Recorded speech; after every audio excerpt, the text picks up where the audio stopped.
hate crooked studs. This thing has been bothering me ever since I moved into the place. Not only does it look terrible, but it's going to make it super hard to find the stud when you're drilling through the sheetrock.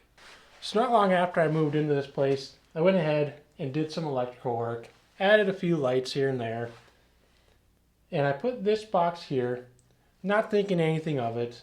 You know, figured I can come back to this stud later on, maybe fix it, maybe not, I don't know. But as the days went on, it's just been driving me nuts, and I'm like, I gotta do something with this stud. It's just not gonna work. There's a few ways of doing things. I know, some people like to add, spacer blocks here in between the studs. And that'll help kind of evenly space them back out. But I don't think that'll work. This thing is beyond repair. So I'm going to show you guys a different way of doing it and just replacing the whole thing altogether. So what we're actually going to do, we're going to take and actually cut this stud in half. And the reason we're doing that is because this stud is actually nailed to the top and bottom plate of this existing wall here. So it'll just make it easier to take this stud out if it's cut in half.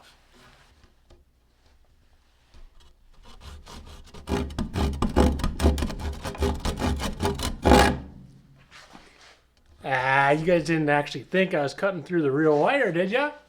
Nah. The real one I already took off and it's dangling up there. Yeah, I'd cut the power off, remove that, and then I just draped it up top over there. Yeah, I tricked you though. You also thought I was using this saw. Nah, I use a real man saw.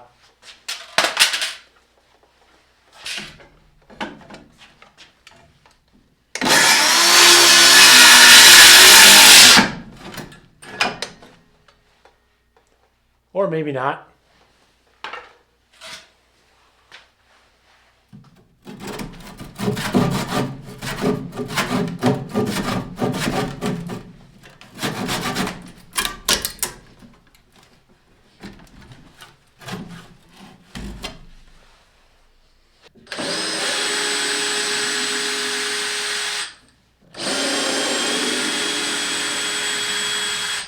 Alright, so now that we got it cut in half, see it's loose up here. All that's holding it on now are just some nails up here in this top plate. So now all you gotta do is just wiggle it loose.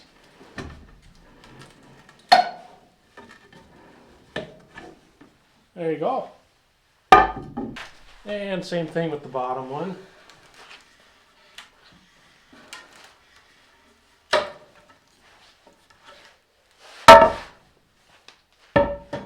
So if you see here now, see we got these screws now that come through the bottom plate and we're just in that stud that we took out.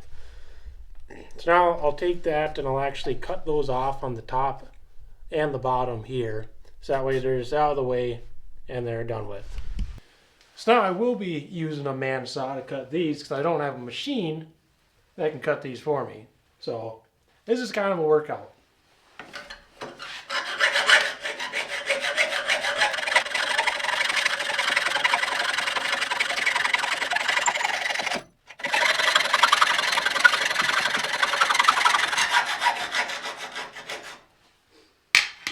Oh. Ah.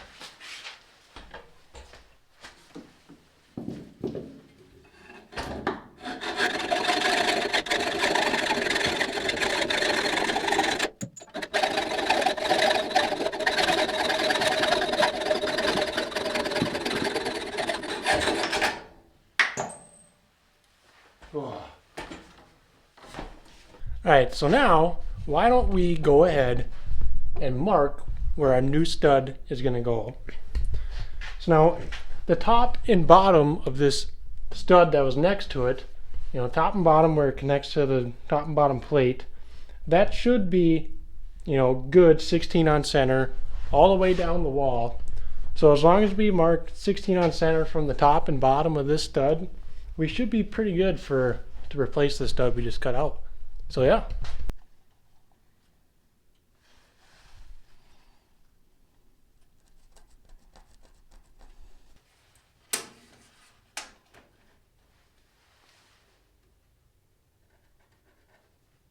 Alright, now that I got it marked where the stud needs to go, let's go ahead, take a measurement, and then go ahead and cut our new stud and pop her in there.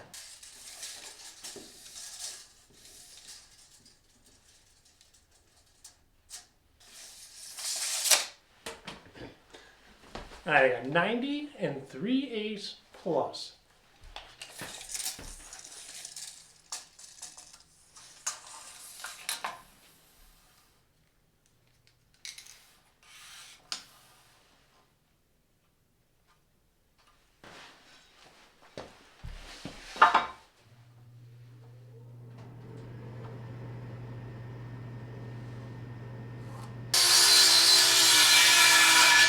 Let's see if she fits. All this hard work and dedication comes down to this right here.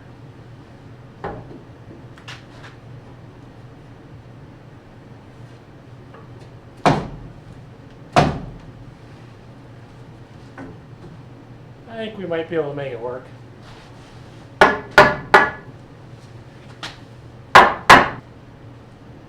Nah, I'm gonna have to shave a little bit off.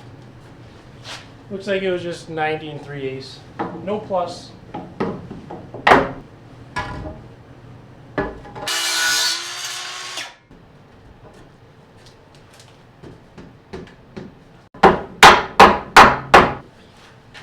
That's more like it.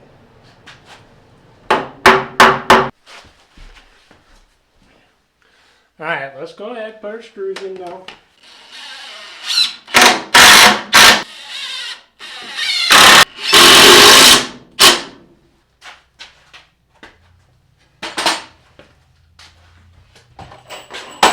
Oh no!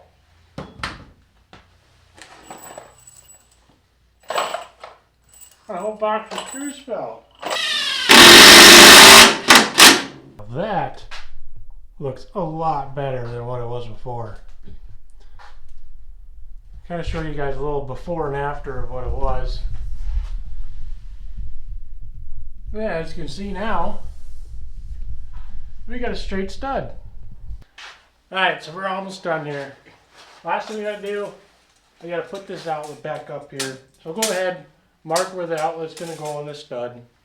You know, cut the power again real quick, and I'll put it back on there, and I'll let you guys see when I'm done. Got her done, board in place, got the switch box back on here, the wires tacked down. Everything's good to go. Yeah, I think it turned out really good.